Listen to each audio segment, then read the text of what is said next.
Good morning. How are you all today? We're here again for Bible study. We're continuing our studies from the book of Ecclesiastes. Today we will be in chapter 3, and we'll be looking at the subject, Time is a Gift from God. And we need to understand that time is a limited period in which God gives every man the opportunity to believe God and receive Him. So from Genesis, the 8th chapter, we learn that after the flood, God gave a covenant to Noah that he would not again ever destroy the earth and every living thing by the waters of a flood. And he said in Genesis chapter 8, verse 22, while the earth remaineth, seed time and harvest, and cold and heat, and summer and winter, and day and night shall not cease. So God is saying He's giving mankind time as a gift for man to know God and to believe Him and receive Him. And so in Ecclesiastes chapter 3, we begin our studies today. So welcome to Bible class with Betty and Andre, and we'll begin in chapter 3, verse 1. It says, to everything there is a season and a time, to every purpose under the sun. So we know that time is how earth is measured before the second coming of Christ, when He will create a new heaven and a new earth. So this earth is temporary. It's going to be dissolved, as in 2 Peter, the 3rd chapter. And from then on, after the kingdom age, there will be time no more.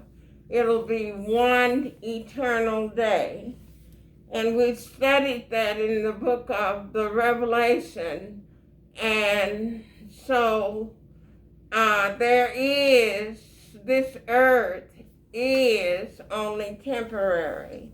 And it's now lasted for an undetermined amount of years, but from the creation, over 6,000 years. So it didn't say for everything, but to everything.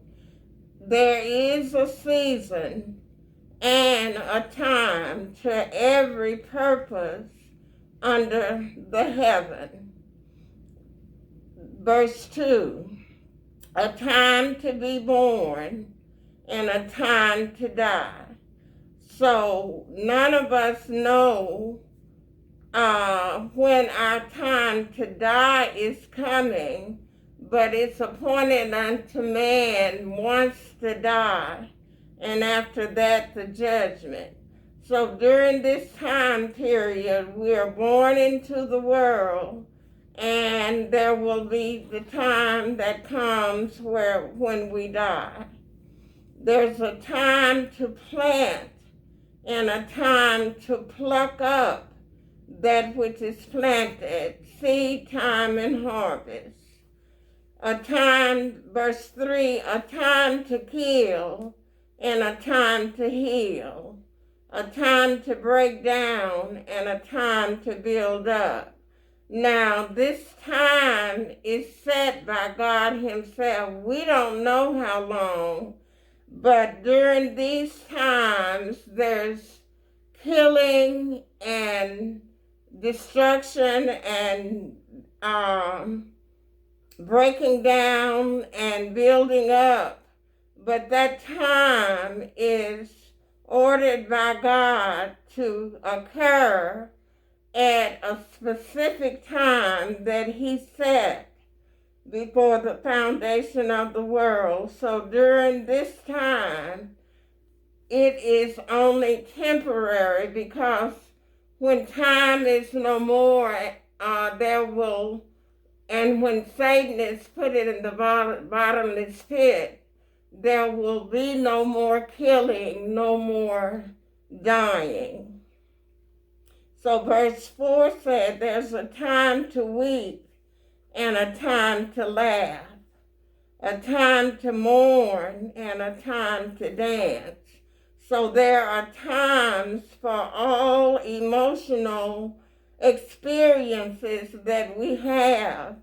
And when that time comes, then we are to weep with those that weep and rejoice with those that rejoice. It's not a time of rejoicing when someone is going through the mourning of their loved ones. And we do celebrate with praise and thanksgiving, but there's a time to mourn. Verse 5, a time to cast away stones or to clear ground, and a time to gather stones together. That is, to put stones together to build an edifice. A time to embrace and a time to refrain from embracing. So there's a time to hug and there's a time not to. In every situation, even in marriage, there's a time to embrace and there's a time not to embrace. Verse 6, a time to get and a time to lose. These are the seasons of life. A time to keep and a time to cast away or to throw away. A time to rend or tear and a time to sow. That is, planting and harvesting. A time to keep silence and a time to speak. And that's very important, because we need to be swift to hear, slow to speak. Verse 8, a time to love and a time to hate. A time when we are to hate those things that God hates and loves people as God loved us. So there's a time of war and a time of peace. And this is in the earth realm, where we now have wars and rumors of wars, civil wars, and the wars between the kingdom of evil and the kingdom of God. And now verse 9 is the question. What profit had he that worketh in that wherein he laboreth? When we labor, we're working, and is there a profit in hanging on to something that is only temporary? Because as long as we live in the earth, we can accumulate much, but we can take nothing of that with us when we die.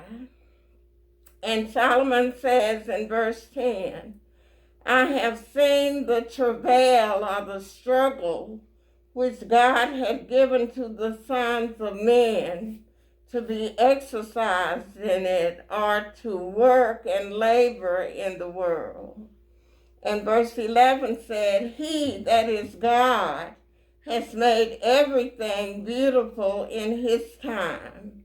When God created the earth and everything in it, He said it was very good. Also, He had set the world or eternity in their heart, in man's heart, so that no man can find out the work that God maketh from beginning to the end. There's an emptiness that is eternal in our hearts that can only be filled by God Himself. But there is that longing that man has in his heart to worship something or someone, but God is the only one worthy. Verse 12. I know that there is no good in them, that is, in the different ages or periods of time, but for a man to rejoice and do good in his life. So, out of all the labor, we're to appreciate and do good in life, not do harm and bring harm to anyone. Verse 13, and also that every man should eat and drink and enjoy the good of all his labor. It is the gift of God. That is, God gives us the ability to work and labor. It is a gift that comes from God, because all good and perfect gifts comes from God. And life itself and time itself is a gift from God. Verse 14. I know that whatsoever God doeth, it shall be forever. Nothing can be put to it, added to it, nor anything taken from it or subtracted from what God does.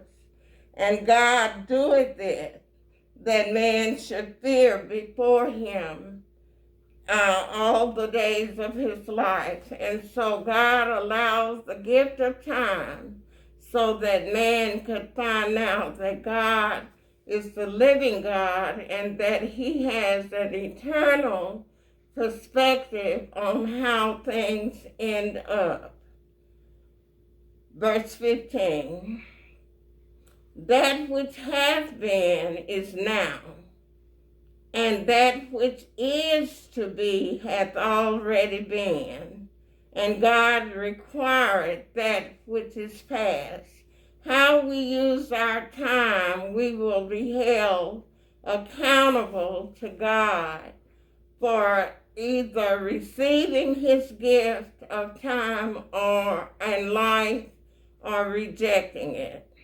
Verse 16. And moreover, I saw under the sun the place of judgment, that is, civil law, the place of government, that wickedness was there. So he's looking at the place of government and justice and civil law, and he sees that wickedness is there. And he looked at the place of righteousness, the assembly, the temple, the tabernacle, the local assembly. He looked in the place of righteousness, and he found that iniquity, self-effort, and the selfish way was there. So he looked at government, wickedness was there. He looked at the local assembly, and iniquity, people doing things their own way, was there. Verse 17, I said in mine heart, God shall judge the righteous and the wicked, for there is a time there for every purpose and for every work. In judgment, God will determine who has used the gift of time and life well, and those who have not, those who have received Him, and those who have rejected Him. This judgment is for God to give, and no man is able to judge a true justice without God being the doer of it. So verse 18 says, I said in my heart concerning the estate of the sons of men, that God may show them or manifest them, and that they might see that they themselves are beasts, or men are evil in their imaginations, and they perpetrate acts upon other human life that is no less than a wild animal, and a wild animal only kills in order to get food or for protection, but men will kill without any provocation. So God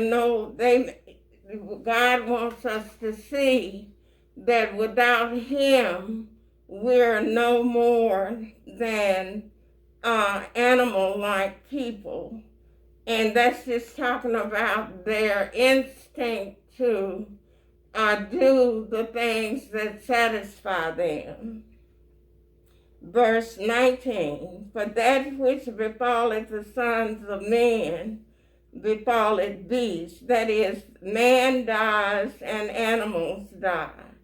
Even one thing befalleth them, and the emphasis is, as the one dieth, so dieth the other. As the man dieth, so does the beast or the animals die. Yea, they all have one breath. So we only have the breath that we can claim to be our own is the one we're taking. The next breath has to come from God. And if there's no breath, there is no life. So we all have one breath at a time, so that a man has no preeminence above a beast, for all its vanity. All that's in the earth is going to be changed, and this earth is going to be empty, and God will create a new heaven and a new earth wherein dwelleth righteousness. All go to one place, that is the grave. All are of the dust, and all turn to dust again. So the grave is for the bodies of dead men and dead animals, and if that one breath is taken away, then their bodies go to the grave. That dust is speaking of underground, from which God created Adam. Unto dust thou art, and unto dust thou shalt return. Verse 21. Who knoweth the spirit of man that goeth upward, and the spirit of beast that goeth downward to the earth?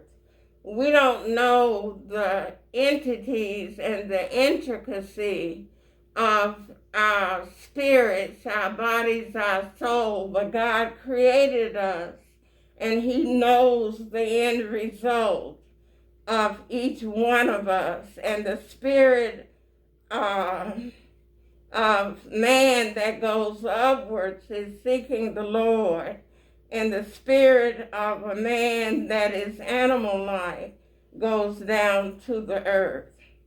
So Solomon says in verse 22, wherefore I perceive, or I understand, that there's nothing better than that a man should rejoice in his own works, for that is his portion. That's all he can expect.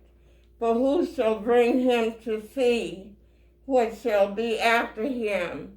In these passages and this book of Ecclesiastes, we're looking at only that which can occur under the sun.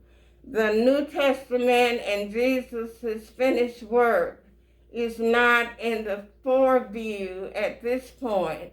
He's only looking because we know from what Christ did, that we're going to be with him for an eternity.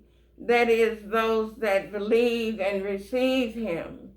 But for the details of what eternity is like, that's known only to God. And so we have to answer him for ourselves. So in our portion of life that God gives us, then we are going to be held accountable for how we used it.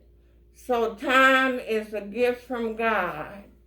And during the period of time that we live in, we are to rejoice in our labor, work hard, and not take credit for what someone else has done, but be careful that all that we do to the glory of God.